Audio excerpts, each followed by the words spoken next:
Thank you to all of those who have made this channel very interactive for me and have allowed me and challenged me to answer questions and have offered their commentary, advice, suggestions, and opinions about my experiences or about the topics that I share with you on my channel. So I thank you for that. I appreciate you. I appreciate you, and I appreciate you even more than you know.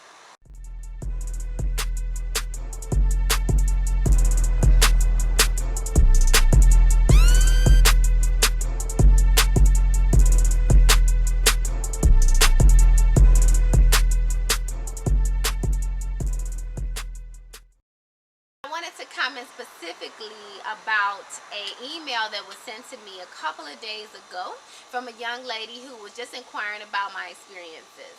And I must say, feel free to email me personally if you do not want to comment on my video. That's perfectly fine. I'll leave my personal email in the description box below. But if you have like some specific questions that you want to ask me, please feel free, and I will try to get back to you as soon as I possibly can. It may not be immediate because I have a million and one things going on as always, but I will try to address your questions as soon as I can.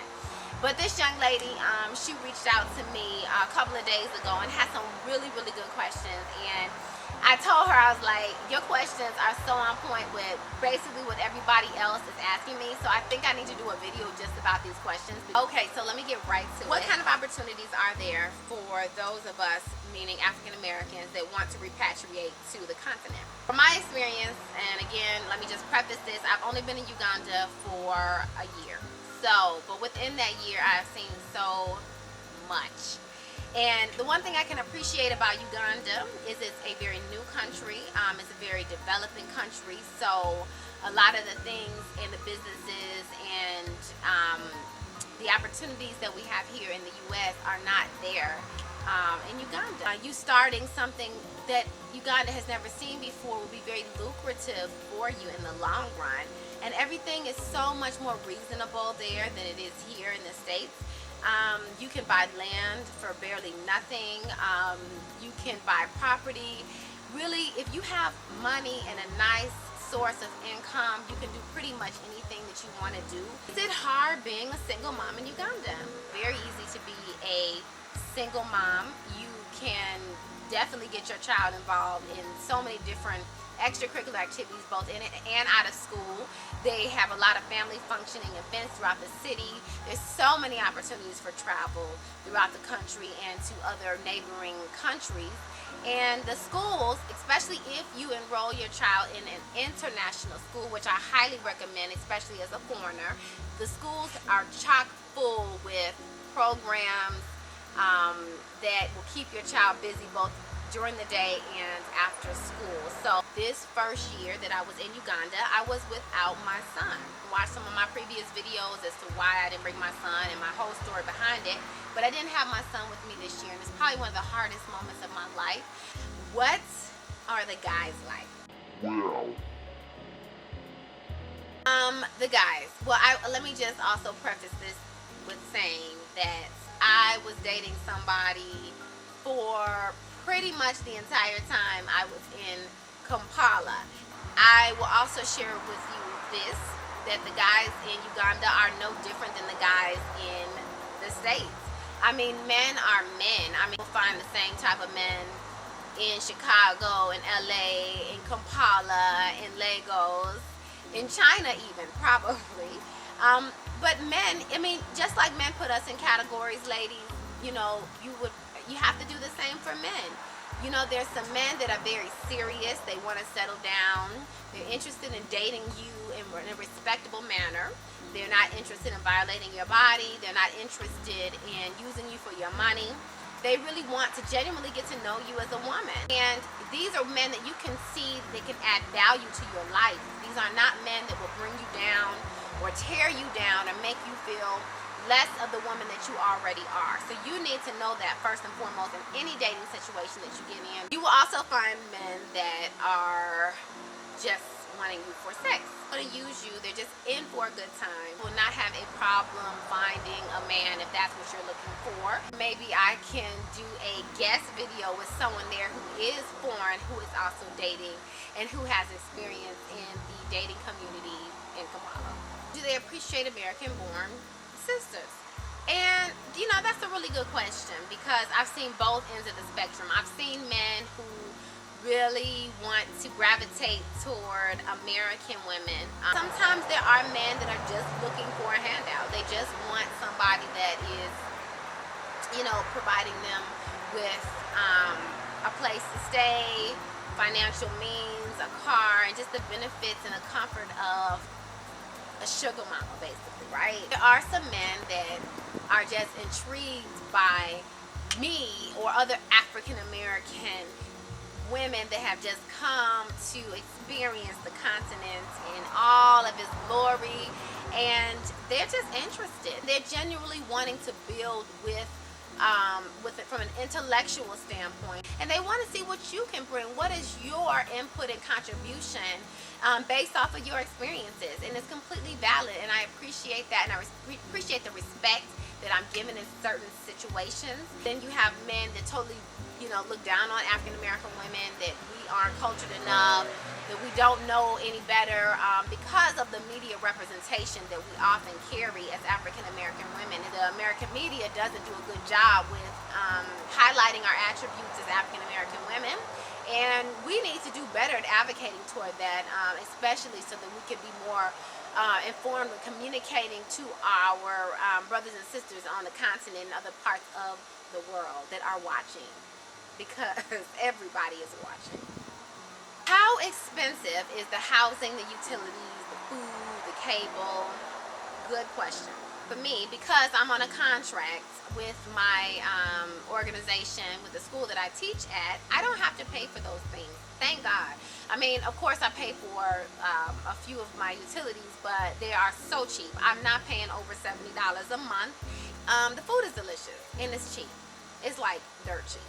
I mean, you can get a full meal for under like $2. And I'm not playing with you. If you are eating at a local restaurant in Uganda where you have local Ugandan food, the food is very cheap. You can pretty much find a really, really good meal and a full and satisfying meal for under $3 US. But then if you try to go out to some of the foreigner areas where they have more of the expatriate type restaurants, of course you're going to be paying a little bit more, but still in comparison to the US, I don't find it to be more. I still find it to be more reasonable. There's no tax in Uganda, so you don't have to worry about that.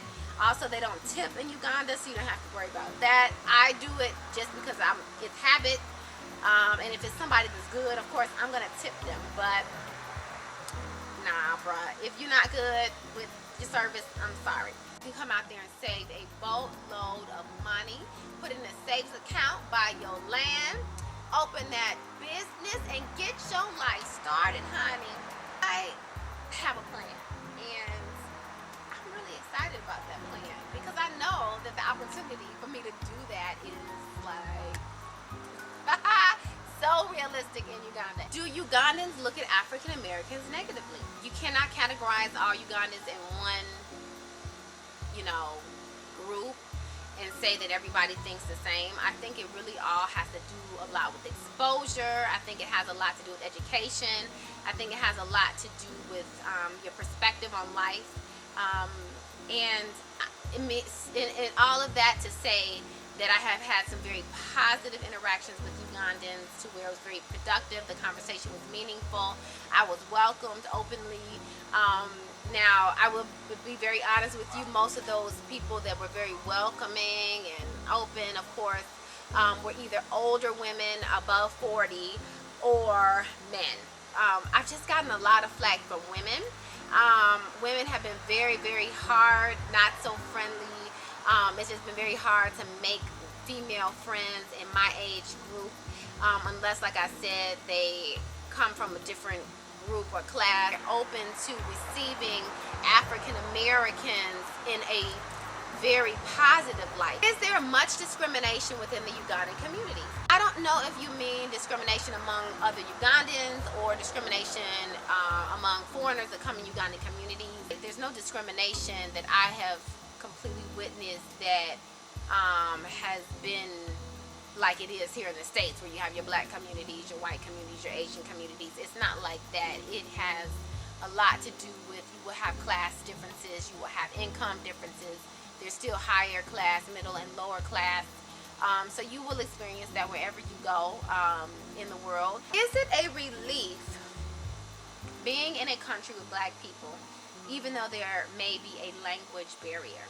It feels good to be home. I feel home. I feel more at home than I did when I was in the UAE. I'll say that. Now, people may look at my skin complexion, they may look at my hair, they may look at my features and see that I'm, obviously not from Uganda, but they'll still accept me, they'll still greet me with a warm hug, a handshake, a smile. And that's the one thing I can appreciate about Ugandans, is they work together as a community. And you can see that community. The crime is not there, the violence. I mean, of course, you'll see it here and there, but you don't have the same strife and complications that we're experiencing here as African Americans. Will people automatically try to rob you once they see that you're from the States? Girl, there's some people that just put themselves out there, and I just feel bad for them. You cannot present yourself as clueless or that you don't know what you're doing, keeping your bag open and being very reckless with how you're handling yourself. I mean, of course, like anywhere else in the world, there's certain neighborhoods that you just don't want to be in after a certain time. Well, just be smart about it. Be smart about the people that you hang with. Be smart about how your transportation arrangements are, and just really look at things, from an aspect, especially if you're traveling alone. Are there many places to worship? Absolutely. I go to a church, and it's kind of like their mega church. It's got about 4 services. I've only been attending that church, but I've been telling myself I want to branch off and join a smaller church, which would allow me to serve, especially now that my son will be coming with me. There's several places to worship, a lot of Christian-based churches, there's Muslim-based churches, Catholics, any religious background that you're affiliated with. I am absolutely positive that they have it. And that it can be benefit to you and your worship experience. So that seems to be all the questions for now. I hope that you found them to be beneficial and helpful in your search for a job overseas, or if you're looking to relocate to Uganda, or if you're just in general curious about my life, my experiences, and just the things that I go through.